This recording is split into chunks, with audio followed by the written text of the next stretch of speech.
अस्सलाम वालेकुम दोस्तों, वेलकम करता हूँ आपको एपिसोड नंबर 9 में।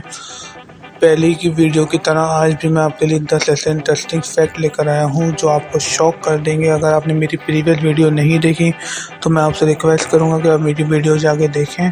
उसका लिंक मैं आपको डिस्क्रिप्शन में भी दे दूँगा और आई कार्ड बटन में भी दे दूँगा।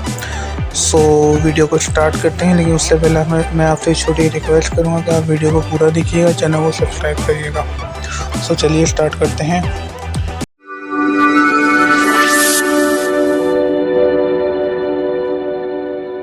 दोस्तों, क्या आपको पता है मगरमच्छ अपनी ज़बान बाहर नहीं निकाल सकता।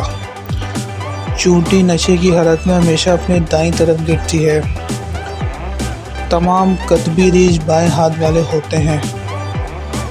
कैटफिश में 27,000 से ज़्यादा लाइके की कलियां होती हैं, किसी दूसरे जानवर से ज़्यादा।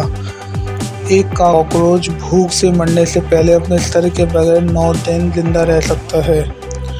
बहुत से कीड़े अपने वजन से 50 गुना ज़्यादा वजन उठा सकते हैं। ये इस तरह होगा एक बालिग शख्स लोगों से भरी 2 भारी कार उठा रहा हो। दुनिया का 11% बाएं हाथ से काम करता है। हाथी वो वाहिद जानवर हैं जो कूद नहीं सकते। शुतुरमुर्ग की आँख इसके दिमाग से बड़ी होती है। स्टार फिश का दिमाग नहीं होता। यही फैक्ट। अगर आपको वीडियो अच्छी लगे तो चैनल को सब्सक्राइब करें। Thank you.